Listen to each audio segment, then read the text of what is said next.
Romeo 1:18-20। स्वर्ग से परमेश्वर का क्रोध उन सब मनुष्यों की अभक्ति तथा दुराचरण पर प्रकट होता है जो सच्चाई को अधर्म से दबाते रहते हैं, क्योंकि परमेश्वर के विषय में जो कुछ भी जाना जा सकता है वह ज्ञान मनुष्यों पर प्रकट है, उसे स्वयं परमेश्वर ने उन पर प्रकट किया है। यह सच है कि सृष्टि के प्रारंभ से ही परमेश्वर के अनदेखे गुण, उसका अनंत सामर्थ्य तथा उसके परमेश्वरत्व की उनकी सृष्टि में स्पष्ट है और दिखाई देता है। इसलिए मनुष्य के पास इस प्रकार के स्वभाव के बचाव में कोई भी तर्क शेष नहीं रह जाता, यहां तक कि उनका निर्बुद्धि मन अंधेरा हो गया। आज के मैसेज का नाम है गॉड ऑफ पर्पस। आज जो वचन हमने पढ़ा उसमें क्या है कि परमेश्वर का क्रोध स्वर्ग से प्रकट है। किस पे? हर प्रकार की अधार्मिकता पर जो सत्य को दबाए रखते हैं, क्योंकि हर आदमी पर यह बात प्रकट है कि परमेश्वर ने सृष्टि की रचना की है, कि ये पृथ्वी, ये सृष्टि परमेश्वर ने बनाई है। यहां इनफ एविडेंस है, सबूत है। जो सृष्टि है उसमें देखे जाने वाला हिस्सा और अनदेखा हिस्सा सबूत देता है कि बनाने वाला परमेश्वर है। इस पृथ्वी के चलने के तरीके पर, जिस नियम पर ये टिकी है, वो साबित करता है कि एक परमेश्वर है। जैसे आप कोई किताब पढ़ोगे वो आपको राइटर के बारे में बताती है, आप पेंटिंग देखोगे वो आपको पेंटर के बारे में बताती है, आप सृष्टि देखोगे वो आपको सृष्टिकर्ता के बारे में बताती है। आमीन। तो परमेश्वर को जानना डिफिकल्ट नहीं है, कठिन नहीं है। ये आदमियों से छुपा नहीं है। पूरा जो वर्ल्ड है, सृष्टि है, उसकी सुंदरता, उसका डिजाइन, उसकी कॉम्प्लेक्सिटी जो है, जो भी तरीके परमेश्वर ने बनाए हैं, वो दिखाता है कि एक परमेश्वर, ये सत्य लोगों से छुपा नहीं है, उनके पास बहाना नहीं है। और वचन क्या कहता है? अधार्मिकता से लोग उस सच को दबा देते हैं। लोग अपने गलत जीवन से, पापपूर्ण जीवन से उस ट्रुथ को रिजेक्ट कर देते हैं। और क्योंकि वो उस ट्रुथ को रिजेक्ट करते, एविडेंस था, हमेशा बोले एविडेंस था, एविडेंस है, प्रमाण है, लेकिन लोग उसको अपने पापपूर्ण जीवन से रिजेक्ट कर देते हैं और फिर परमेश्वर उनको उनके निर्बुद्धि मन पे छोड़ देते हैं। जब जो है हम उसको ग्रहण नहीं करते तो क्या बचता है? जब हम रोशनी को ग्रहण नहीं करेंगे तो अंधकार बचता, राइट? और परमेश्वर लोगों को उनके अंधेरे मन पे छोड़ देता है और वो निर्बुद्धि हो जाते हैं। इस पृथ्वी में एविडेंस है कि गॉड है, परमेश्वर है। पृथ्वी के चलने के तरीके, पृथ्वी के बनाए जाने के तरीके से, पृथ्वी में जो कुछ भी हो रहा है, उसके जो सृष्टि के नियम है, जो देखी अनदेखी चीजें, वो इस बात का प्रमाण देते हैं कि एक परमेश्वर है। तो जहां तक परमेश्वर के जानने का सवाल है, कोई व्यक्ति नहीं कह सकता, किसी के पास बहाना नहीं है, क्योंकि सृष्टि खुद परमेश्वर का गुणगान करती है। आमीन। प्रभु क्या कहते हैं? किसी के पास एक्सक्यूज नहीं है, किसी के पास बहाना नहीं है। कोई भी अविश्वासी जिसका नाश हो रहा है, उसके पास बहाना नहीं है। आप बोलेंगे वो हम उसको गॉस्पल नहीं सुना सके। यस, गॉस्पल सेव्ड होने का एक तरीका है, लेकिन कोई भी कहीं भी सच्चे परमेश्वर की खोज में रहेगा, परमेश्वर स्वर्ग से अपना बेटा उस पर प्रकट करते हैं। आप उदाहरण के तौर पे साधु सुंदर सिंह, मैंने पिछली बार मालूम नहीं कौन सी मीटिंग में पूछा था, आपने साधु सुंदर सिंह की कहानी। वो सिख परिवार में पैदा हुआ और एक ट्रेन जाती थी लुधियाना की तरफ, या कहां मेरे को जगह याद नहीं। बचपन से रीति रिवाजों में पला, परमेश्वर के भय में पला, लेकिन परमेश्वर, जीवित परमेश्वर को नहीं जानता था। एक दिन माँ का देहांत हो जाता है और ये बात उस बच्चे को, छोटे बच्चे को हिला देती है और बोलता, परमेश्वर आप हमको जो भी है अपने आप को प्रकट करिए, नहीं तो हम अपनी जान उस ट्रेन के आगे दे देंगे। और ठीक ट्रेन आने से पहले प्रभु यीशु उसके पास आते हैं और प्रभु यीशु के दर्शन करता है। हम जानते हैं बाइबल में कॉर्नेलियस की कहानी, जो एक अन्य जाति का व्यक्ति था, लेकिन इजराइल के परमेश्वर की आराधना करता था। उस व्यक्ति के सेव्ड होने के लिए उसके पास पीटर भेजा गया, ताकि उसको सुसमाचार सुनाया जा सके, क्योंकि बिना यीशु के कोई उद्धार नहीं है। आमीन। परमेश्वर के लिए कुछ कठिन नहीं है। जो कहीं भी सच्चे परमेश्वर की खोज में रहता है, परमेश्वर उस पर अपना बेटा प्रकट कर देते हैं। मैं किसी की सैल्वेशन स्टोरी सुन रहा था और एक ऐसा पॉइंट आ गया लाइफ में, सुसाइडल हो गया, बोले प्रभु आंसर दीजिए। सामने से एक स्कूटर जाता, उसमें स्टिकर लगा, जीसस इज द आंसर। वो अपने एक भाई के पास जाता है जो बिलीवर बन जाता है, उस भाई के पास जाता है और वहां से गॉस्पेल सुनता है। परमेश्वर के पास तरीके अनगिनत। अब मैं अपनी खुद की लाइफ में देखता हूं, मेरा जो सवाल होता है परमेश्वर उसको अद्भुत रूप से उसका जवाब देते हैं। मेरा ध्यान वहीं ले जाएंगे, उसी जगह पे ले आएंगे, वैसी चीजें मेरे पास ले आएंगे। एक बार मैं कौन सी सिटी में था और मेरे को मैसेज एक प्रीच करना था और मैसेज जेनेसिस से था। तो हम गाड़ी चला रहे थे और प्रभु से पूछे, प्रभु ये सही में ये मैसेज आज प्रीच करूं? एक बाइक आती है सामने से, एक आदमी ब्लू टी शर्ट पहना रहता है और ब्लू टी शर्ट के पीछे लिखा था जेनेसिस। परमेश्वर के तरीके एक अद्भुत है। जो कहीं सच्चे मन से परमेश्वर को पुकारता है, परमेश्वर अपना बेटा उसे प्रकट करता है। आमीन। ये सच है कि गॉस्पेल प्रीच किए बिना उद्धार नहीं मिलता, but at the same time परमेश्वर इतने प्रमाण अपनी सृष्टि में रखे हैं कि किसी व्यक्ति के पास नाश होने के लिए एक्सक्यूज नहीं है। वो ये नहीं कह सकता कि मेरा नाश हुआ क्योंकि मेरे पास प्रमाण नहीं था कि परमेश्वर बोलते हैं मैंने सृष्टि में इतना प्रमाण दिया कि परमेश्वर है। आमीन। और परमेश्वर छुपे हुए ताकि कोई खोजे, जो खोजता है उसको मिलता है। ये प्रिंसिपल है लाइफ का, ये प्रिंसिपल है सृष्टि का, ये प्रिंसिपल है परमेश्वर का। जो चीज खोती है वो अपने आप आके पॉकेट में नहीं आ जाती। खोजो और मिल जाएगा। आपकी ट्रांसलेशन में हमेशा खोजो और पाओगे, मेरी ट्रांसलेशन में खोजो और मिल जाएगा। तो प्रभु का वचन कहता है किसी के पास कोई एक्सक्यूज नहीं है। कोई नहीं बोल सकता बहुत डिफिकल्ट है परमेश्वर को जानना, मैं उसके तरीके नहीं समझ सकता, मैं उस परमेश्वर को नहीं जान सकता। ये हमारी रिस्पॉन्सिबिलिटी है परमेश्वर को खोजना। आमीन। यहां तक नहीं, अगर हम बिलीवर है, ये हमारी रिस्पॉन्सिबिलिटी है गॉड की विल को खोजना। आमीन। आमीन। लाइफ में कोई चीज डेस्परेट करती है तो ये चीज होनी चाहिए कि एज ए बिलीवर हमको परमेश्वर की सिद्ध इच्छा अपने जीवन में जाननी है ताकि हमारी लाइफ का सही मतलब निकल सके। आमीन। तो हम सृष्टि को देखेंगे, परमेश्वर के वचन को खोजेंगे, परमेश्वर की आवाज सुनेंगे, परमेश्वर की प्रकाशना में चलेंगे। यह हमको मदद करेगा परमेश्वर की सिद्ध योजना में आने के लिए। जहां तक सृष्टि का सवाल है, सृष्टि भी कोई एक्सक्यूज नहीं देती, किसी के पास कोई एक्सक्यूज नहीं है।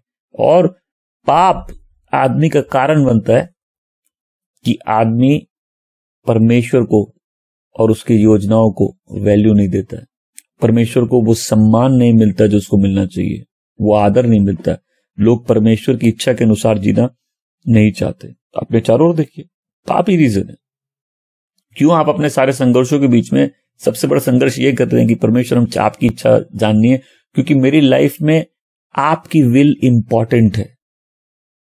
और क्यों आपके अगल बगल लोग हैं जिनकी लाइफ कंफर्टेबल दिख सकती है, बट उनके पाप ही उनके कारण है कि वो परमेश्वर को लाइफ का सेंटर नहीं बनाना चाहते और उसकी विल जानना नहीं चाहते।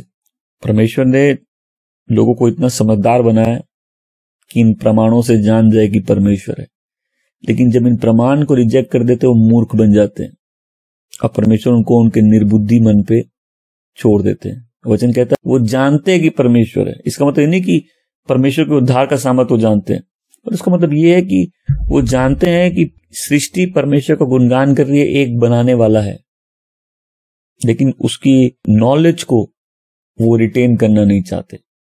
और परमेश्वर क्या करता है, उनको उनके निर्बुद्धि मन पर छोड़ देता है। जब कोई व्यक्ति ज्योति ग्रहण नहीं करना चाहता, उसका पोषण अंधकार बन जाता है।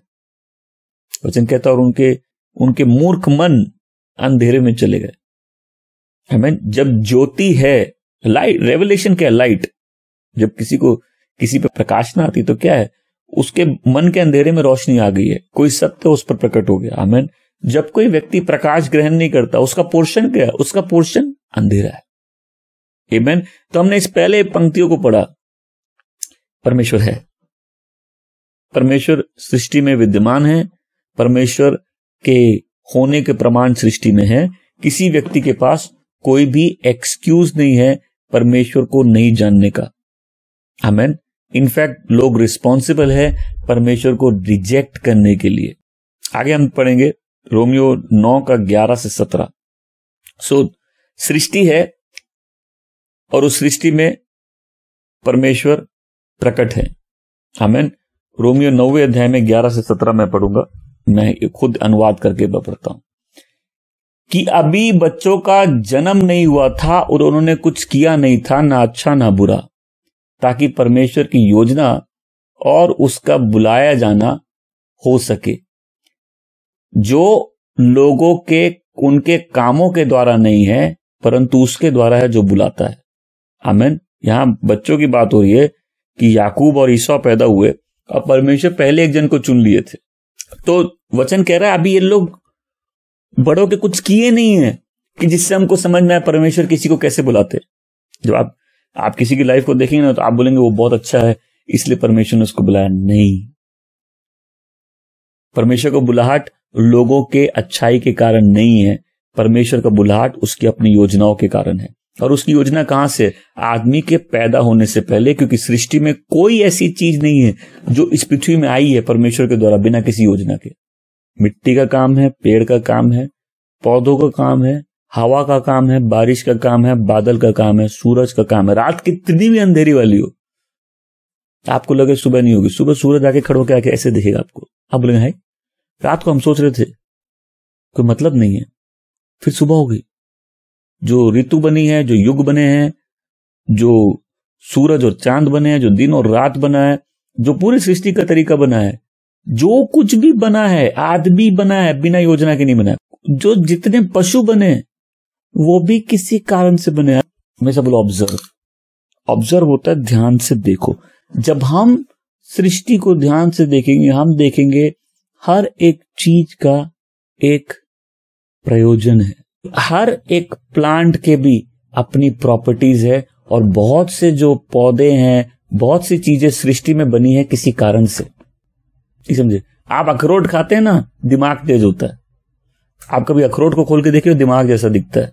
तो हर फल का शरीर में एक प्रभाव है। जब आदमी को मालूम चल जाएगा अरे ये फल बना है बुद्धि बढ़ने के लिए। कभी आपने अखरोट देखा? अखरोट खोल के देखा है?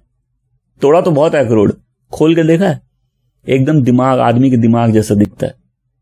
दिमाग तेज होने के लिए अखरोट है। याददाश्त तेज के लिए लोग बोलते बादाम खाओ, राइट? तो लोगों ने उन फल, उन सब्जियों, उन ड्राई फ्रूट्स के भी योजना समझ ली कि ये किस लिए बने। तो जब आप किसी चीज की योजना समझ जाएंगे, आप उसका अच्छे से इस्तेमाल कर सकेंगे कि नहीं?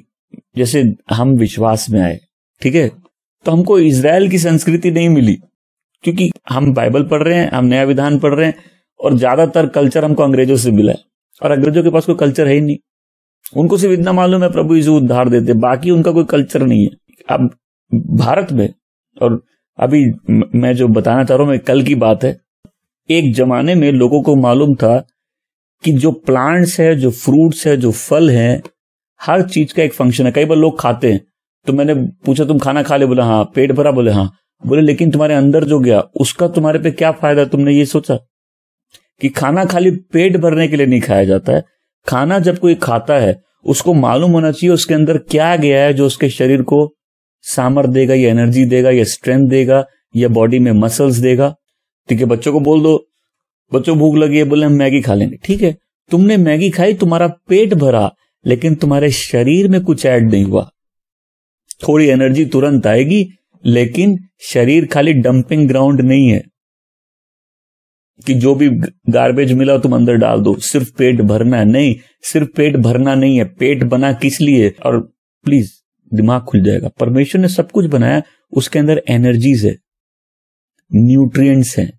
शरीर इसलिए बनाया, शरीर एक मिक्सी की तरह है, अंदर डालो वो मिक्सी चल जाएगी, मिक्सर चल जाएगा, राइट? और उसमें से जो जो प्रॉपर्टीज होगी बॉडी एब्जॉर्ब कर लेगा। आमीन। मैं चाहता हूं हम जो खाए हम ध्यान रखें कि हम क्या खा रहे हैं, हमारे अंदर क्या जा रहा है। क्यों?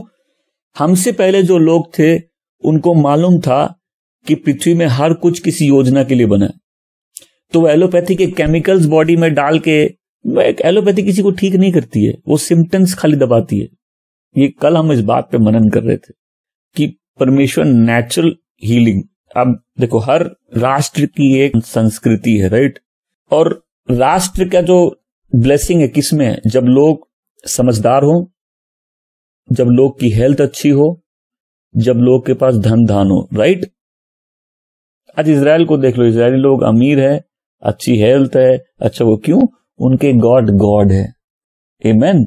तो जब गॉड परमेश्वर हमारे परमेश्वर होते, उसका साइन है कि क्या होना चाहिए कि हम समझदार लोग हो, हम ज्ञान से भरे हो, हमारी अच्छी हेल्थ हो, हमारी अच्छी लाइफ हो। कोई मेरी बात समझ रहा है? जब इजराइल के नियम कोई पड़ेगा परमेश्वर ने जो दिए, वो ऐसे दिए कि आदमी बीमार ही नहीं हो। अब मैं एक उदाहरण देता हूं। पुराने विधान में परमेश्वर ने जो जानवर साफ है और जो अशुद्ध है उनमें फर्क किया, राइट। नए विधान में अभी हम लोग हैं तो बहुत से लोग विश्वासी बनते सुअर खाते। तो मैं जब इनके देशों में जाता हूं सुअर खा रहे होते, हम बोले जीसस वापस आएंगे तो सुअर खाएंगे, क्योंकि नए विधान में तो परमेश्वर ने पुराने विधान में तुमको कोई बात बोली, मना की, वो नए विधान में सही हो जाएगी, क्योंकि सुअर को नया जन्म मिल गया है, सुअर पवित्र हो गया है। फिर कई लोग बोलेंगे इस सुअर को हमने स्पेशली पाला। अरे सुअर खाना इतना जरूरी है? पहले समझो तो सही, सुअर खाने क्यों बना किया? सुअर गंदगी खाता है, तुम सुअर खाओगे, गंदगी तुम्हारे अंदर रहेगी। इसलिए वो पशुओं को क्लीन बोला गया है जिनका खाना सही है, क्योंकि वो जब तुम्हारे अंदर जाएंगे उनकी एनर्जी तुम्हारे अंदर जाएगी, राइट। अगर तुम गलत खाओगे, गलत चीज अंदर आएगी और बॉडी बीमार हो जाएगी। जब बीमार होगी तुम वैद्य और डॉक्टर को खोजोगे, राइट। और परमेश्वर चाहते हैं उनके लोगों को वैद्य और डॉक्टर के पास जाना नहीं पड़े। मजा है, कितने लोग ब्लेस्ड हुए। अरे मेरा दिमाग एक दिन में नहीं खुला, सोच सोच के खुला है। अरे भाई प्रभु हमको तरीके समझाइए।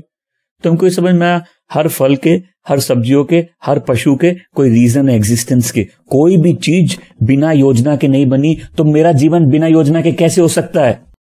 हम गॉड की हाईएस्ट क्रिएशन है, मैन गॉड की हाईएस्ट क्रिएशन है पर्पस में, कि स्वर्गदूत भले ही हमसे रूप में ऊंचे हैं, लेकिन सामर्थ और ग्लोरी में हमको परमेश्वर ने पहला स्थान दिया है। आमीन। स्वर्गदूत उनकी डेफिनेशन क्या है? परमेश्वर के मैसेंजर। मैन उसकी डेफिनेशन क्या है? कंफ्यूज्ड। अपने नोट्स में जरूर एक शब्द लिखेंगे, वेल्ला। ये पंजाबी वर्ड है, नॉर्थ इंडिया में बड़ा इस्तेमाल किया जाता है। आमतौर पर इसको लोग समझते हैं नॉट एम्प्लॉयड, जिसके पास कोई काम नहीं है। पर इसको सिर्फ काम धंधे से मत पकड़िए, वो हर आदमी वेल्ला है जिसको परमेश्वर की योजना नहीं मालूम, ऐसे ही घूम रहा है पृथ्वी पर। अभी तो मैं लिस्ट बताता हूं, एक मिनट रुकिए। मैं बताना चाहता हूं, हर फ्रूट का बॉडी के एक पार्ट से रिलेशनशिप है। तो आप समझेंगे परमेश्वर ने कोई फल भी नहीं बनाया बिना योजना के लिए। जब हम लोग इस बात पर इस ढंग से मनन करते हैं तो हम लोग का दिमाग खुल जाएगा कि आदमी का ब्रेन देखो और अखरोट देखो, ये तो ब्रेन के लिए। राजमा खाएं, राजमा। आदमी की किडनी देखिए, राजमा और किडनी एक जैसे दिखती है, उसका नाम ही है किडनी बीन। राजमा बना किडनी के लिए। तो जिंजर को अदरक बोलेंगे ना, अदरक किस लिए बना है? पेट के लिए। हम लोग क्या खाते हैं? हम लोग दिल्ली वाले मैदा खाते हैं। क्यों? हमारे पास कोई कल्चर ही नहीं है, हमारे पास कोई समझ ही नहीं है हमको क्या खाना है। जो हमने सीखा हम वही खा रहे हैं, लेकिन हमको मालूम नहीं परमेश्वर ने फल भी योजना के लिए बनाया। मैं क्या बोल रहा हूं? खाना भी योजना से है। अब जैसे मैं गाड़ी चला रहा हूं, तेल खत्म हो गया, गाड़ी को सिर्फ तेल से मतलब है, कई लोग को सिर्फ खाने से मतलब है। क्योंकि मालूम है तेल जाएगा अंदर तो गाड़ी जाएगी आगे। लोग बोले खाना जाएगा अंदर, हम जाएंगे आगे। अरे नहीं, तुम आगे जाओगे, दूर नहीं जाओगे। देखो ऐसा चर्च अच्छी टेस्टिमनी, अगर आप सब समय बीमार होते तो मैं अगर अच्छा पास्टर हूं, आपको बताऊंगा ना आप हेल्दी, वेल्दी और वाइज कैसे बनेंगे परमेश्वर के लोग की तरह। आपकी अच्छी सेहत हो, आप समझदार हो, आपके पास धन दान हो, आपको वो सिखाना पड़ेगा, राइट। कितने लोग चर्च में, हम लोग के चर्च में कोल्ड ड्रिंक पीना बंद कर चुके, हाथ दिखाएंगे। बहुत से लोग पीते हैं क्योंकि शरीर के अंदर कुछ डालना। आप क्या डाल रहे हो आपको ये नहीं समझ में आ रहा, वो नेचुरल चीज नहीं है। कोई समझ में आ रहा है किसी को मैं क्या बोल रहा हूं? कि फल, सब्जी, पशु ये भी बिना योजना के नहीं बने, तो मेरा जीवन बिना योजना के कैसे बन सकता है? और योजना बनाने के बाद नहीं बनती है, योजना बनाने से पहले बनती है। कई लोगों को लगता है हम ये कर रहे हैं इसलिए ये योजना। नहीं नहीं नहीं नहीं, ये बच्चे मां के पेट में थे, याकूब और ईसौ, और इन दोनों ने सिर्फ कोई ने कुछ किया नहीं। जैसे अब एक हिंदू के लाइफ में तकलीफ होगी, क्या बोलेगा? राज पिछले जन्म का, ये पिछले जन्म के कर्म है। इनको कोई कर्म नहीं थे। एक तो ना पिछला जन्म होता ना अगला जन्म है, और इनके कोई कर्म नहीं थे। इन बच्चों ने आकर कुछ भी अपने जीवन में नहीं किया था जिससे परमेश्वर के कोई भी पक्ष को या परमेश्वर के आशीष को या परमेश्वर की योजनाओं को अपनी तरफ खींच सकते थे। कोई भी चीज बनाने से पहले उसके लिए योजना बनती है। तो मेरा जीवन बिना योजना के कैसे हो सकता है? 9वें अध्याय की 11वीं पंक्ति वापस पढ़ता हूं। ये अभी पैदा नहीं हुए थे, ना इन्होंने कुछ अच्छा और बुरा किया था कि परमेश्वर की योजना और उसकी बुलाहट, उसका चुनना इनके जीवन में नियुक्त हो सके। क्यों? वो उनके कामों के अनुसार नहीं है, परंतु उसकी बुलाहट के अनुसार है, उसके प्लान के अनुसार है, उसके पर्पस के अनुसार है। उससे कहा गया कि बड़ा छोटे की सेवा करेगा। क्यों? गॉड का प्लान है ये।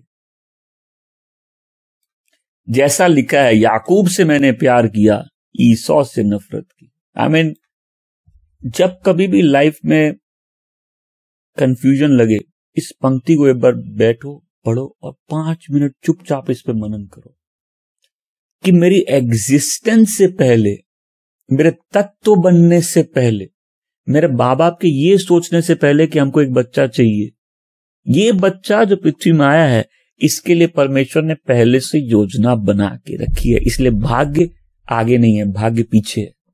मैं 14वीं पंक्ति पढ़ रहा हूं, 14th में। तो हम क्या कहे? परमेश्वर अन्याय करता है? नहीं, क्योंकि उसने मूसा से कहा, मैं उस पर दया करूंगा जिस पर मैं दया करूंगा, मैं उस पर कृपा दिखाऊंगा जिस पर मैं कृपा दिखाऊंगा। बोले परमेश्वर अन्याय है? बोले नहीं, हम बनाया सब कुछ, हम डिसाइड करेंगे कौन किस चीज का क्या फंक्शन है। मैन डिसाइड नहीं करेगा कि कौन सी चीज किस लिए बनी है, मैन डिस्कवर करेगा। आमेन। एलोपैथी बनाई जाती है, लेकिन जो हम अभी बात कर रहे थे, फल सब्जी और ये डिस्कवर किया जाता है परमेश्वर ने किस चीज को किस चीज के लिए बनाया। आमेन। कितने लोग को समझ में आ गया हेल्थ के लिए खाना ठीक से है? कितने लोग खाने पीने पे ध्यान रखेंगे? लोग पैसे के चक्कर में, हम लोग इन छोटे छोटे डब्बे जैसे घरों में रहते हैं, माचिस के डब्बे जैसे, राइट? पॉल्यूशन इनहेल करते हैं। पॉल्यूशन, दिल्ली में कोई, अगर अभी दिवाली आने वाली है, पॉल्यूशन कोई देख लेगा, उसको अपने जीवन से नफरत हो जाएगी। आपको दिखेगा हवा में इतनी गंदगी है और आप उसको सांस ले रहे हो। आप जितने बड़े अभिषेक हो, समय से पहले मर जाओगे। अभिषेक समझदारी की जगह नहीं लेगा। आप जितने अभिषिक्त, आप समय से पहले मर जाएंगे। आप उल्टा सीधा खाएंगे, आप बहुत अभिषिक्त, आप समय से पहले मर जाएंगे। क्योंकि गाड़ी में खाली तेल डालते हैं गाड़ी आगे बढ़ने के लिए। खाना सिर्फ इसलिए नहीं कि अंदर डालो, क्या जा रहा है अंदर, कॉन्शियस। आज से कितने लोग कॉन्शियस हो गए अंदर क्या जा रहा है, अंदर क्या जा रहा है, फिर पता करते हैं। पहले जनरेशन में कल्चर्स होते थे, और कल्चर क्या है, एक जनरेशन दूसरी जनरेशन को जो कुछ भी उन्होंने डिस्कवर किया बता देंगे, राइट? अभी हम लोग अगली जनरेशन को क्या बोलते हैं? बेटा पैसा कमाओ, बेटा पढ़ाई करो, बेटा ना बाप बड़ा ना भैया, सबसे बड़ा रुपया, बेटा तुम्हारा करियर बनना चाहिए, प्लीज कम ऑन। एक कहावत है कि सबसे अच्छी शिक्षा जो बच्चे को दी जा सकती है वो है उसको जीना सिखा दो। हालेलुया। हम लोग क्या बोलते हैं? बेटा बड़ा आदमी बनो, बेटा पैसे कमाओ। हम लोग भारी बैग पकड़ा देते बच्चे को, राइट? बेटा ये लो तुम्हारा बोझ, जाओ पढ़ाई करो, तुमको सब स्कूल सिखाएगा, हम कुछ नहीं सिखाएंगे, तुम आउटसोर्स दो। पहला जो स्कूल है वो घर है, जहां पीढ़ी दर पीढ़ी जो सत्य इंसान पर प्रकट है परमेश्वर के द्वारा, वो अगले जनरेशन को ट्रांसफर की जाता है। और मैं जो बात बोल रहा हूं बहुत गहरी बात है कि एज बिलीवर्स हमारे पास कोई कल्चर नहीं है, राइट? एज बिलीवर्स हम लोग के पास कोई कल्चर नहीं है। हमारा रहन सहन ठीक नहीं है, हमारा खान पान ठीक नहीं है, हमारे जीने का तरीका ठीक नहीं है, लेकिन हम जीवित परमेश्वर को जानते हैं। हर चीज योजना के साथ बनी है। मैं सब बोल, हर चीज योजना के साथ बनी है। हम में से कई लोग हैं, एक रिवाइवल का टाइम आता है, आदमी कम सोता है, होता है ना, जब प्रभु के आत्मा काम करता है। हम एक सीजन, वैसा बोले एक सीजन, हम एक सीजन में कम सो के ज्यादा फ्रेश रहेंगे, राइट? जिंदगी भर नहीं कर सकते, क्योंकि सोने का भी एक रीजन है, सोना भी एक कारण से, सोने की भी योजना है। शादी बोलेगा हम बहुत अभिषिक्त, हम सोएंगे नहीं, थोड़े टाइम में बेहोश हो जाएगा वो। मेरी लाइफ में एक ऐसा सीजन आया था कि हम रिवाइवल में बिना सोए इतना खींच, हम अपनी बॉडी को बहुत खींच सकते हैं, लेकिन उस सीजन में मेरे साथ ऐसा हो गया, हम गाड़ी चलाते चलाते गहरी नींद सो जाएंगे। और ये 1 साल 1.5 साल चला, हम डर जाते थे, लेकिन प्रभु कृपा से हम कभी मरे नहीं। हम 100 की स्पीड में गाड़ी चला, हम सो जाएंगे, गहरी नींद सो जाएंगे 1 सेकंड के अंदर, और ऐसे करके उठेंगे, और ये सिलसिला चलता रहेगा। एक दिन हम पश्चाताप करके प्रार्थना की, प्रभु हमको चंगा किया, और उस दिन हम डिसाइड किए हमेशा रेस्ट इनफ लेंगे। अब मैं कुछ दिन पहले एक किताब पढ़ रहा था, और एक आदमी जिसको प्रभु ने बहुत इस्तेमाल किया, उसके भी सेम एक्सपीरियंस, और उसने भी ये बात लिखी कि शरीर का ध्यान रखना है। शरीर किसी कारण से मिला, बॉडी हमारी हाउसिंग है। आमीन। तो हम क्या कहें, क्या परमेश्वर के पक्ष में ये बात अन्याय है? नहीं। जिसको परमेश्वर ने बनाया है, परमेश्वर ने बनाने से पहले डिसाइड किया है इस चीज की क्या योजना होगी। आप रात में घर की रखवाली करने के लिए गाय नहीं पालते हैं। जिनको घर की रखवाली करनी होती है और कोई जानवर चाहिए होता है, उनको मालूम है कुत्ता लेके आना है, क्योंकि कुत्ता भौंकता है। पहले के लोगों का अलार्म क्लॉक क्या था? पहले क्योंकि गांव में अभी भी अलार्म क्लॉक क्या है? मुर्गा। अभी भी अलार्म क्लॉक क्या है? मुर्गा। आपको सर उठना है टाइम से, और आपके पास कोई स्मार्टफोन नहीं है, घड़ी नहीं है, आपको क्या करना है? एक मुर्गा लाके रख देना है। मुर्गा ठीक 3 बजे, 4 बजे, 5 बजे बांग लगाएगा। सर उठने के लिए कुत्ता नहीं लाते, दूध पीने के लिए हम लोग मुर्गी नहीं लाते, राइट? घर में रखवाली करने के लिए गाय नहीं लाते। हर चीज की एक पर्पस है, हर चीज का एक योजना है, राइट? मैन, उसके जीवन की भी योजना। रोमियो 9 में क्या लिखा है? ये बच्चे मां के पेट में थे और ऑलरेडी गॉड अपना पर्पस डिक्लेयर कर देते हैं कि बड़ा छोटे की सेवा करेगा। याकूब से प्यार करते हैं, ईसौ से हम नफरत करते हैं। और वचन कहता है क्योंकि मूसा को परमेश्वर ने कहा हम जिस पे दया करेंगे उस पे दया करेंगे, हम जिस पे दया करेंगे हम उस पे दया करेंगे, हम जिस पे कृपा करेंगे हम उस पे कृपा करेंगे। इसीलिए ये मनुष्य की इच्छा पर आधारित नहीं है, परंतु परमेश्वर पे है जो दया करता है। आमेन। ये मनुष्य की इच्छा पे आधारित नहीं है, परमेश्वर पर है जो दया करता है। आप जितना अच्छा जीना चाहे, आप फिर भी गलती और पाप करेंगे। जो चीज आप अपने कामों से कमाए नहीं है, उसको आप कामों से गवा नहीं सकते। इसका मतलब ये नहीं बोल रहा मैं पाप कर दो। इसका मतलब है कि कुछ लोग अगर रिजेक्ट कर दे प्रभु को, एक अलग बात है, राइट? लेकिन सबसे में भय रहेगा कि हमको अच्छा बनना है ताकि आप सैल्वेशन कमा सके। आप उसको कमा ही नहीं सकते, तो परमेश्वर की गिफ्ट है। यीशु ने अपना लहू दिया हमारे लिए। आमीन। परमेश्वर कहते हैं मैं जिस पे कृपा करता हूं मैं उस पर कृपा करता हूं। इसलिए मनुष्य की योजना पर आधारित नहीं है, परंतु परमेश्वर पर है जो कृपा करता है। और फिर हम अभी निर्गमन की पुस्तक में हमने इतना मनन किया। वचन क्या कहता है?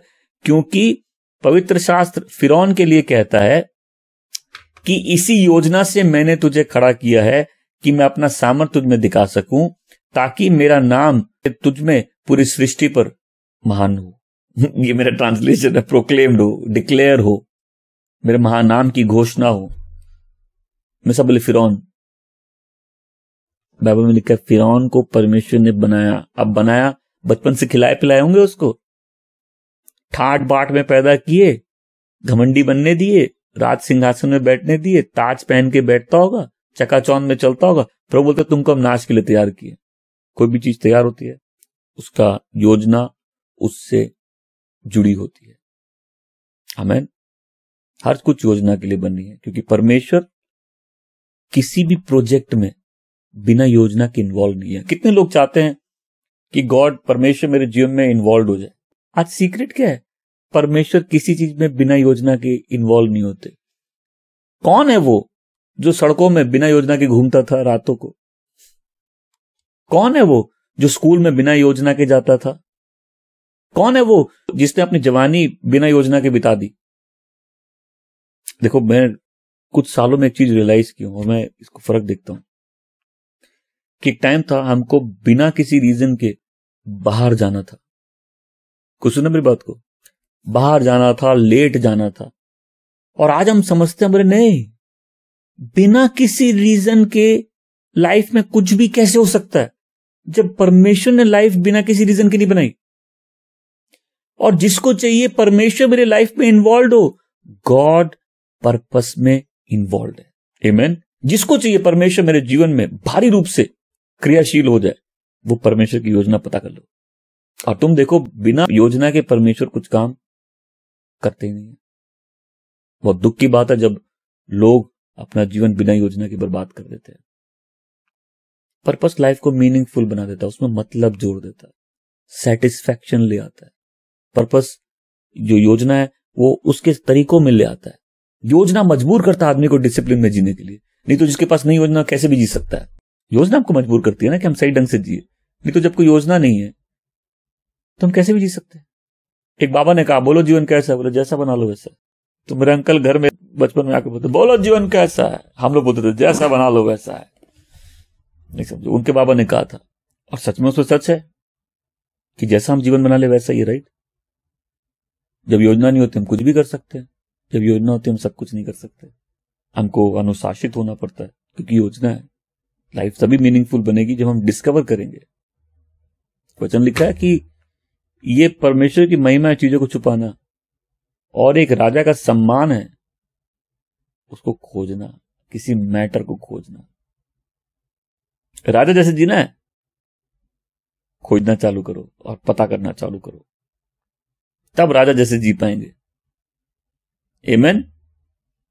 औरत को बनाने से पहले प्रभु ने क्या किया? मददगार। बनाने के बाद नहीं, ये आफ्टर थॉट नहीं है, औरत के बनने से पहले उसको मददगार बनाया गया है। अभी औरतों का प्रॉब्लम है, हमको बराबरी करनी है।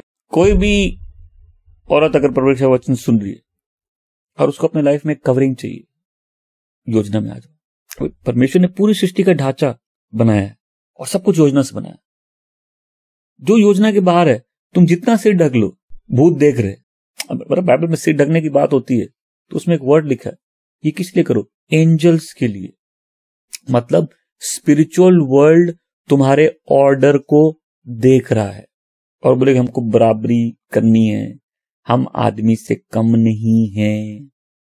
नहीं, औरत को मददगार बनाया। फिर औरत को एब्यूज करने के लिए नहीं बनाया, उसका शोषण करने के लिए भी नहीं बनाया। आप बोलेंगे लेकिन हमारा शोषण होता, तुमको शोषण के लिए भी नहीं बनाया, लेकिन तुमको आदमी के अधीन रह के उसका मददगार बनने के लिए बुलाया। कोई भी चीज मिस्टेक से नहीं बनी है, कोई भी चीज बिना प्लान के नहीं बनी है। तो मेरा जीवन बिना प्लान के कैसे हो सकता है? आमीन। दूसरी बात, एफिसियों 1:11 में हम पढ़ेंगे, उसमें हमको हमारी विरासत मिली है क्योंकि उसने हमको पहले से ही ठहरा दिया उसकी योजनाओं के अनुसार, जो सारे काम अपनी इच्छा के अनुसार करता है। ये मेरा ट्रांसलेशन है, ठीक बोल रहा हूं? इसको पूर्व निर्धारित कर दिया, पहले से ठहरा दिया। क्यों? अपनी योजना के अनुसार। जब भी हम परमेश्वर की योजना के विरुद्ध कुछ कर रहे हैं, हम परमेश्वर के विरुद्ध कुछ कर रहे हैं। इसलिए बहुत से लोग फ्रस्ट्रेटेड हैं। परमेश्वर की योजना के विरुद्ध जाना जैसे आदमी पहाड़ की चढ़ाई चढ़ रहा है। ज्यादा मेहनत लगेगी, ज्यादा तकलीफ होगी, लाइफ ज्यादा फ्रस्ट्रेटेड होगा, लाइफ में मीनिंग नहीं होगा। हम बहुत कुछ पा सकते हैं लेकिन हम अंदर से खाली रहेंगे। योजना जीवन में मीनिंग लेके आता है। आमीन। और मैं फिर से बोल रहा हूं, इस पूरी सीरीज में मैं एक सीक्रेट बता रहा हूं। मेरे साथ बोलेंगे सीक्रेट। जब प्रभु यीशु ने बपतिस्मा लिया तो स्वर्ग खुल गया और एक आवाज आई, पवित्र आत्मा कपूत की तरह उतरता उस ऊपर, और एक आवाज आती, ये मेरा प्रिय पुत्र है, इससे मैं बहुत प्रसन्न हूं। वैसा चाहिए अपनी लाइफ में? योजना में आ जाओ, तुम देखोगे परमेश्वर बहुत कृपा करते हैं। परमेश्वर इन्वॉल्व है लाइफ में, परमेश्वर अद्भुत फेवर दे रहे। क्यों? हमने अपनी जीवन उसकी योजना में दे दिया। आदमी फिर 10 काम नहीं करेगा, वो एक काम करेगा जो परमेश्वर चाहता है उससे। आमीन। आदमी हर चीज में गॉड की विल को लाइफ का सेंटर बना लेगा। आमीन। वचन कहता है हम खाए या पिए, 1 कुरिन्थी 10:31 में, हम उसकी जो कुछ भी हम करें, हम उसकी महिमा के लिए करें। इससे टाइम मत वेस्ट करो, परमेश्वर की इच्छा पता करो और अपनी लाइफ में उसका पीछा करो। एफिसियों 5:17-18 में लिखा है कि मूर्ख मत बनो या नासमझ मत बनो, परंतु परमेश्वर की इच्छा क्या है उसको समझो। दाखरस ना पियो और ना ही पाप में जियो। अब यहां वर्ड है डिबैचरी, और उसका जो सही शब्द होगा वो है एक्सेस। मतलब किसी भी चीज की अति करते हैं ना हम लोग, जब पागलपना दिखाते हैं, मतवालापन दिखाते हैं, जो वैसे नहीं जीना है, परंतु आत्मा से भरकर जियो। आमीन। परमेश्वर ने पवित्र आत्मा इसलिए दिया है ताकि हम परमेश्वर की इच्छा को समझ सके। आज कोई क्वेश्चन करेगा ना, ठीक है हम परमेश्वर की इच्छा जानना चाहते हैं, हम कैसे जिए? आत्मा से भरो। आमीन। इसलिए मैं हमेशा बोलता हूं, आत्मा से भरने का साइन क्या है? तुरंत मैनिफेस्टेशन क्या है? सपने, दर्शन, भविष्यवाणी। जो अतीत में परमेश्वर ने तुम्हारे ठहरा दिया, तुमको वर्तमान में दिखा देंगे ताकि तुम भविष्य में वहां पहुंच सको। उसका एक अंश तुमको दिखा देंगे। आमीन। ताकि तुम अपने जीवन उसकी योजना के अनुसार दे सको। आज जिसको भी बोलना हमको परमेश्वर की इच्छा में आना है, क्या करना है? आत्मा से भरो, मन बनाओ, हमको पवित्र आत्मा से भरकर जीना है। तो हम परमेश्वर की इच्छा में कैसे जाए? जब हम पवित्र आत्मा से भरकर जिए और पवित्र आत्मा को मौका दे कि पवित्र आत्मा हमारे जीवन पर नियंत्रण ले ले। पवित्र आत्मा हमको सीधा, हमेशा बोलो सीधा, परमेश्वर की इच्छा में लेके जाएगा। आमीन। तो परमेश्वर की इच्छा में जाने का क्या तरीका है? पवित्र आत्मा से भरकर जियो, तब हम उसकी इच्छा में जाने लगेंगे। रोमियो 8:28 में कहता है, हर बात भलाई की ओर ले जाती है उनको जो परमेश्वर से प्रेम करते हैं और उसकी इच्छा के द्वारा बुलाया गया। तो परमेश्वर बुलाते हैं, परमेश्वर योजना तैयार करते हैं और परमेश्वर लोगों को अपनी योजना में रखते हैं। आमीन। तो हमको क्या करना है? हमको अपनी जीवन में परमेश्वर की इच्छा को पता करना है, योजना को पता करना, सीधा उसमें प्रवेश करना है। तब हम देखेंगे जो अपॉर्चुनिटीज, जो लाइफ में मौके आ रहे हैं, वो मौके भी इसीलिए आ रहे हैं ताकि हम उसकी योजना में जा सके। फिर हमको कोऑपरेट करना है, सिर्फ परमेश्वर का साथ देना है। आमीन। क्योंकि प्रबंध भी परमेश्वर करता है, मौके भी परमेश्वर देता है, मदद भी परमेश्वर करता है, सामर्थ भी परमेश्वर देता है, योजना भी उसने बनाई है, अपना आत्मा भी वही देता है। उसकी भी इच्छा है, उसी की इच्छा है कि हम उसकी योजनाओं में चले। आमीन। वचन कहता है, जिसने हमको बचाया और एक पवित्र बुलाहट में बुलाया, हमारे कामों के लिए नहीं परंतु उसकी योजना और अनुग्रह के अनुसार जो उसने यीशु मसीह में इस संसार से पहले रचा है। आमीन। जिस क्षण तुमको नया जन्म मिल जाता है, तुम बुलाए गए। जिस क्षण तुम परमेश्वर को जान जाते हो, तुम जान जाओ तुम्हारी बुलाहट भी है, तुम्हारा एक भाग्य है, ये परमेश्वर की योजना के अनुसार है और तुम्हारे काम के अनुसार नहीं। कोई बीएड किया, ये बोल नहीं सकता हम बीएड किए, हम अब प्रभु की देह में बढ़ाने के लिए बुलाए। नहीं नहीं नहीं, अपना बीएड अपने पास रखो। तुम्हारे कामों के अनुसार तुम्हारी बुलाहट नहीं है, उसकी योजना के अनुसार तुम्हारी बुलाहट है। कोई एडमिनिस्ट्रेटर है, बोलेगा हमको तो प्रभु 5 तरह की कॉलिंग है। नहीं नहीं नहीं, तुम क्या क्वालिफाइड हो? तुम्हारी क्वालिफिकेशन, तुम्हारा काम, तुम्हारी बुलाहट नहीं है। तुम्हारी बुलाहट तुम्हारे काम से पहले है। नहीं समझे? एक आदमी स्कूल में पढ़ाता, राइट? यहां स्कूल में कुछ लोग पढ़ाते हैं, है ना? मतलब स्कूल में बहुत बच्चों को पढ़ाते हैं, बैठ जाओ। ये प्रमाण नहीं है अपने आप में। हो सकता है परमेश्वर ऐसा भी चाहते हो, लेकिन ये अपने आप में प्रमाण नहीं है, क्योंकि तुम्हारे कामों से नहीं है, ये उसकी योजना के अनुसार है। हमेशा बोलो मेरे कामों से नहीं, उसकी योजना के अनुसार। हम रोमियो की पुस्तक 12वें अध्याय में पद संख्या 5 से 7, इसलिए हम जो बहुत से हैं, एक शरीर है मसीह में, लेकिन अलग अलग हम सब एक हिस्सा हैं। हमारे वरदान एक दूसरे से अलग है उस अनुग्रह के अनुसार जो हमको दिया गया है। आओ हम उसका इस्तेमाल करें। अगर भविष्यवाणी तो अपने विश्वास के मात्रा में, अगर सेवा तो सेवा में, अगर शिक्षा देना तो शिक्षाओं में। मतलब हमारे गिफ्ट भी योजना के अनुसार है, चॉइस के अनुसार नहीं है। जब हम गिफ्ट मांगते हैं तो वचन क्या कहता है? और पवित्र आत्मा अपनी इच्छा के अनुसार देता है। आमीन। गिफ्ट हमारी चॉइस के अनुसार नहीं है, गिफ्ट परमेश्वर की इच्छा और उसकी योजना के अनुसार है। हमारा काम क्या है? सिर्फ अपनी कॉलिंग को पता करना। हम लोग अंत करेंगे प्रेरितों की पुस्तक 11वें अध्याय पद संख्या 23 से। और जब वो आए, उन्होंने परमेश्वर का अनुग्रह मुझ पर देखा, वह आनंदित हुए और उन्होंने हमें उत्साहित किया कि हम परमेश्वर के प्रति वफादार रहे और उसकी योजनाओं में निरंतर आगे बढ़ते रहे। ये पौलुस बोल रहा है कि उन्होंने परमेश्वर का अनुग्रह हमारे जीवन में देखा, उसकी बुलाहट को भापा, समझा और हमको एनकरेज किया, हम इसी में चलते रहे, परमेश्वर की योजनाओं में चलते रहे। पॉल को दमिश्क के रास्ते सिर्फ प्रभु यीशु नहीं मिले, परमेश्वर की योजना भी मिल गई। आमीन।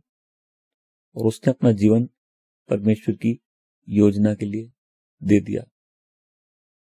कि हम भी उसकी योजना के लिए जीना चाहते हैं? कितने लोग आज मन बनाएंगे? आज से टाइम खराब नहीं करना है। इस पृथ्वी में आत्माओं की तरह नहीं भटकना है। आत्मा भटक रही है, किसके अंदर जाए? उनके पास कोई रहने का स्थान नहीं है। हम भटक नहीं रहे। मैं सब बोला अब मैं भटकूंगा नहीं, मैं समय बर्बाद नहीं करूंगा। मुझे आत्मा से भरकर जीना है। मुझे परमेश्वर की इच्छा पता करनी है और मुझे उससे पूरा करना है। हर कुछ एक योजना के लिए बनाया गया है। मेरा लाइफ बिना योजना के कैसे हो सकता है? आमीन।